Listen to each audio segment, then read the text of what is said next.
खास बुलेटिन की शुरुआत करते हैं।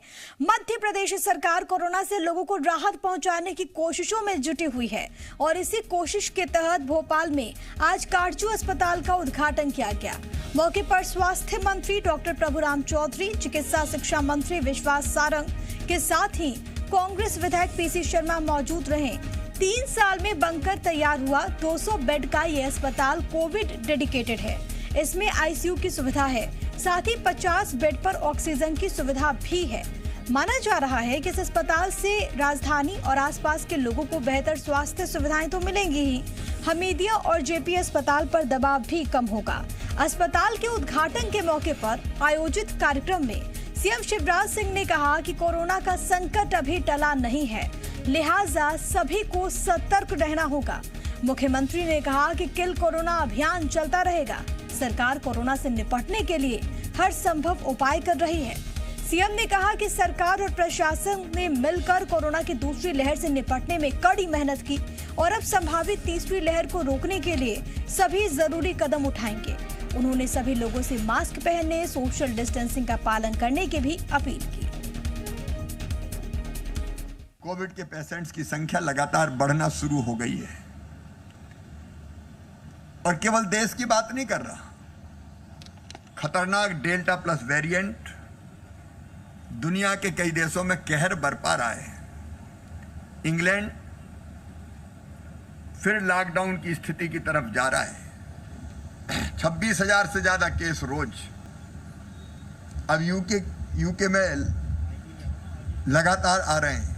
मध्य प्रदेश को अगर आप देखें तो मध्य प्रदेश में यह बात सच है कि अभी पूरी तरह से नियंत्रण है, लेकिन जब थोड़े बहुत केस बढ़ते हैं तो हम निश्चिंत हो जाते हैं, अरे यार अब क्या लेना देना, अब तो ठीक है, इतने से केस में क्या होता है। लेकिन इनसे ही बढ़ के स्थिति विकट और भयानक बनती है। मेरी प्रदेश की जनता से प्रार्थना करता हूं कि कृपया करके निश्चिंत मत होइए। भोपाल में काटजू सुपर स्पेशलिटी कोविड अस्पताल के लोकार्पण के साथ ही श्रेय लेने की सियासत भी तेज हो गई। आज सीएम शिवराज सिंह ने 200 बेड के इस अस्पताल का लोकार्पण किया। कार्यक्रम में स्वास्थ्य मंत्री प्रभुराम चौधरी, चिकित्सा शिक्षा मंत्री विश्वास सारंग भी मौजूद रहे, जबकि पूर्व मंत्री और कांग्रेस विधायक पीसी शर्मा ने भी मंच साझा किया। मंत्री विश्वास सारंग ने इसे सरकार और बीजेपी की बड़ी उपलब्धि बताया। कहा कि मात्र 50 दिन में इस अस्पताल को तैयार किया गया। इस दौरान पीसी शर्मा मंच पर चुपचाप बैठे रहे, लेकिन कार्यक्रम खत्म होते ही उन्होंने दावा किया कि यह अस्पताल कमलनाथ सरकार की देन है। कांग्रेस सरकार इसका लोकार्पण करने वाली थी, लेकिन उनकी सरकार गिर गई। ये बहुत प्रसन्नता की बात है कि आज काटजू हॉस्पिटल नई कलेवर में पुनः शुरू हो रहा है। ये माननीय मुख्यमंत्री जी का एक बड़ा प्रकल्प है। मैं माननीय मुख्यमंत्री जी को और भारतीय जनता पार्टी की मध्य प्रदेश की सरकार को बहुत बधाई देता हूं। एक बार जोरदार ताली बजाकर माननीय मुख्यमंत्री जी का हम अभिनंदन करें, वंदन करें। इसको कांग्रेस के ज़माने में बनाया गया था। अब ये और इसका पूरा कंस्ट्रक्शन शुरुआत जरूर बीजेपी कार्यकाल में, लेकिन पूरी कमलनाथ जी के समय में पूरी हुई। हम लोग बहुत जल्दी इसका लोकार्पण करने वाले थे, सरकार चली गई। पूरा इसका जो कंस्ट्रक्शन हुआ, और ये तो लॉकडाउन रहा तो इसमें तो काम हुआ ही नहीं, ये सब पहले काम हो चुका था। सीहोर में ब्रिज के लोकार्पण मामले में गोपालपुर पुलिस ने बिना इजाजत ब्रिज का शुभारंभ करने के आरोप में पूर्व मंत्री सज्जन सिंह वर्मा के खिलाफ मामला दर्ज किया। साथ ही साथ उनके साथ अन्य साथियों को भी आरोपी बनाया गया। दरअसल सीप नदी पर पांडा गांव में पुल का निर्माण किया गया। इस पुल का वर्चुअल उद्घाटन सीएम शिवराज सिंह चौहान को करना था, लेकिन पूर्व मंत्री सज्जन सिंह वर्मा ने बीती 30 जून को ही फीता काटकर पुल का उद्घाटन कर दिया। वो अपनी गाड़ी ब्रिज पर ले गए थे और दूसरों को भी आने जाने के लिए कहा था। फिलहाल सहायक इंजीनियर की शिकायत पर गोपालपुर थाने में विभिन्न धाराओं के तहत पूर्व मंत्री सज्जन सिंह वर्मा और 7 अन्य साथियों के खिलाफ केस दर्ज किया गया है। खुद के वाहन को गुजारना और अन्य लोगों को इसके लिए प्रेरित करने के आरोप में पूर्व मंत्री और उनके साथ 7-8 अन्य व्यक्तियों के विरुद्ध प्रकरण पंजीबद्ध किया गया। इसमें भारतीय दंड विधान की धारा 188, 269, 270 और 336 के अंतर्गत, इसके अलावा आपदा प्रबंधन अधिनियम की धारा 51 और सार्वजनिक संपत्ति के नुकसानी की धारा 3-5 के तहत मुकदमा कायम किया गया और अनुसंधान में लिया गया। सीहोर में ब्रिज के उद्घाटन के बाद सज्जन सिंह वर्मा पर हुई एफआईआर को लेकर सियासत तेज हो गई है। पीडब्ल्यूडी राज्य मंत्री सुरेश धाकड़ ने कहा कि सज्जन सिंह वर्मा को हक ही नहीं बनता उद्घाटन करने का, इसलिए कानूनी कार्रवाई की गई। उन्होंने आरोप लगाया कि पुल का काम पूरा होने से पहले उद्घाटन कर दिया गया। उन्होंने कहा कि अगर कोई हादसा हो जाता तो कौन जिम्मेदार होता। हम जब करते हैं, जब विभाग हमको हैंडओवर कर देता, उसकी टेस्टिंग हो जाती है, उसको हम देख लेते हैं कहाँ पुल क्षतिग्रस्त नहीं हो सकता। खुदा ना खास्ता उस पुल पर कुछ हो जाता तो उसका जवाबदार कौन होता? फिर सरकार पर थोपते जाएगा, सरकार ने क्यों नहीं रोका, सरकार ने क्यों करने दिया। तो गलती जे करेंगे तो एफ आई आर जिनके ऊपर होनी थी, तो एफ आई आर इनके ऊपर हुई है, तो इनको जांच हुई है। जिन्होंने अपने कानून को अपने हाथ में लिया, इसलिए इनके खिलाफ एफ आई आर हुई है। वैक्सीन की उपलब्धता को लेकर राहुल गांधी के सवालों का जवाब खुद सीएम शिवराज सिंह चौहान ने दिया। सीएम ने कहा कि अज्ञानता को समाप्त करने के लिए वैक्सीन का कोई डोज नहीं है। सभी देख रहे हैं कि कितनी वैक्सीन लग रही है। उसके बाद भी अगर वैक्सीन पर सवाल उठते हैं तो ये अज्ञानता के अलावा कुछ भी नहीं। राहुल गांधी ने आज ट्विटर पर लिखा था कि जुलाई आ गई लेकिन वैक्सीन नहीं आई। जुलाई आ गई, वैक्सीन नहीं आई, उन्होंने ट्वीट किया है।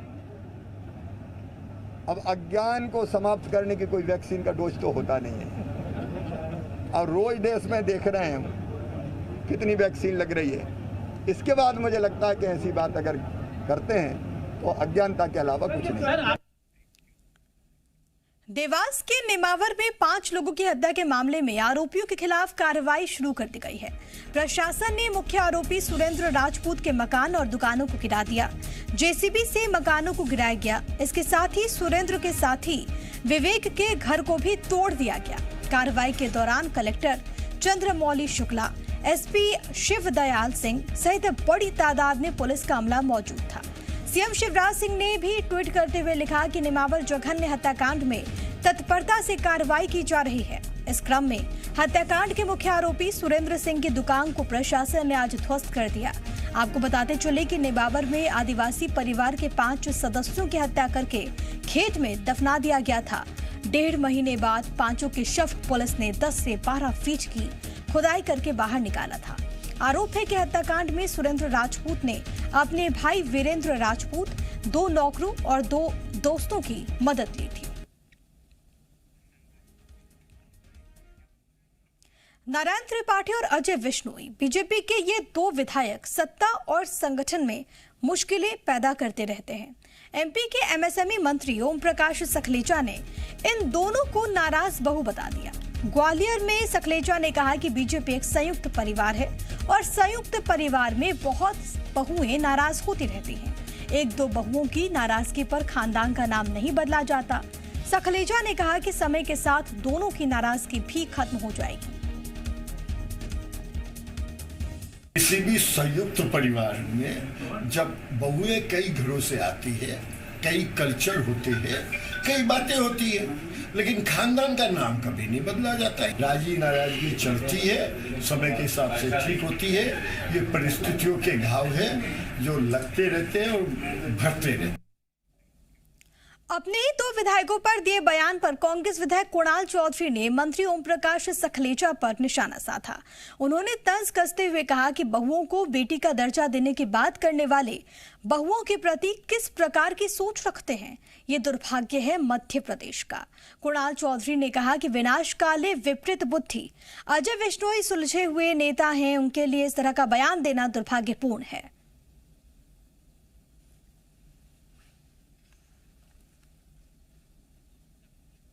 सिर्फ कैसे लूट खसोट की ट्रेनिंग जो कल के मीटिंग में दी है, भोज के अंदर दी है, तो बहुए नाराज नहीं है। वरिष्ठ नेता मध्य प्रदेश की राजनीति के यहाँ पे है और सकलेचा जी ने अगर इस प्रकार का बयान दिया तो दुर्भाग्य की बात है कि अजय विश्नोई जी जैसे नेता के ऊपर ये बयान दिया गया। वो एक सुलझे हुए व्यक्तित्व है और उनके साथ उनने अगर कोई विचार दिया था तो उस पर कहीं ना कहीं इनको ध्यान रखना था, ना कि उनका मजाक उड़ाने की कोशिश करनी थी। जब विनाश काले विपरीत बुद्धि ये यहाँ से शुरू हो चुकी। और अब खबर उन लोगों के लिए जिन्हें वैक्सीन के दोनों डोज लग चुके हैं। मंत्री उषा ठाकुर ने उन लोगों से अपील की है कि ऐसे सभी लोग पीएम केयर्स फंड में 250 रुपए का दान दें। उषा ठाकुर ने कहा कि कोरोना के कारण कई प्रकार की स्थितियां बिगड़ी हैं। जो वैक्सीन हम लोगों को लगाई जा रही है वो सरकार को 250 रुपए प्रति डोज में मिलती है। जो भी सक्षम लोग हैं उन्हें पीएम केयर्स फंड में 500 रुपए जमा करके सरकार का सहयोग करना चाहिए।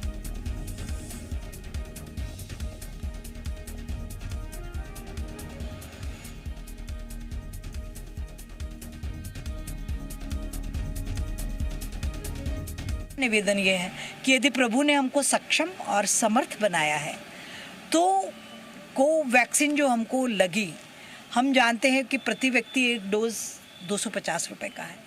यदि दोनों वैक्सीन हमको लग चुकी हैं तो मैं सबसे हाथ जोड़ के प्रार्थना करना चाहती हूँ कि रुपये 500 पीएम केयर फंड में जो सक्षम है, जो समर्थ हैं, वो अवश्य डालें। ये मेरा निवेदन है। मंत्री उषा ठाकुर के पीएम केयर फंड में दान देने वाले बयान को कांग्रेस ने जनता की भावनाओं को ठेस पहुंचाने वाला बताया।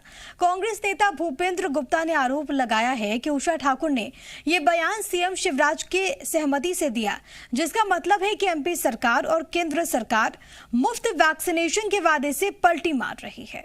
भूपेंद्र गुप्ता ने कहा कि फ्री में धन्यवाद भी ले लिया और पैसे भी चाहिए।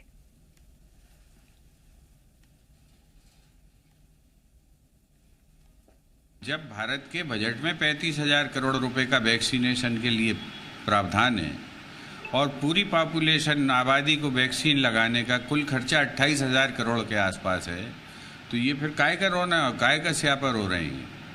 किस बात का पैसा चाहिए आप और किस बात का धन्यवाद चाहिए? फ्री में धन्यवाद ले लिया, पैसे भी चाहिए।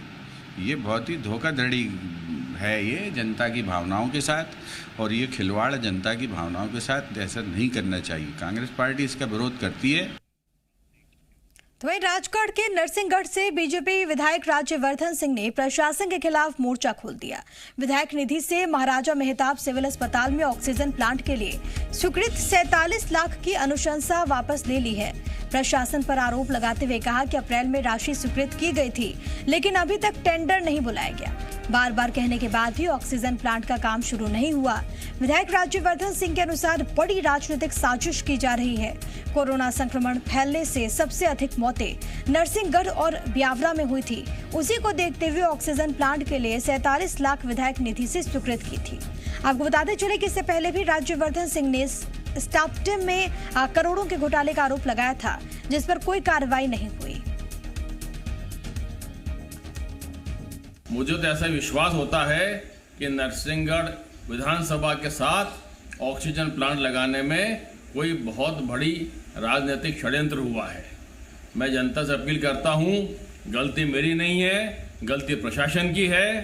कहीं न कहीं राजनीतिक रूप से मेरे कार्यों को दबाया जा रहा है।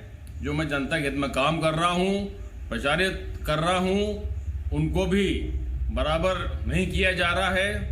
हर व्यवस्था को दबाया जा रहा है। मैं इस मामले में मुख्यमंत्री महोदय से भी चर्चा करूंगा।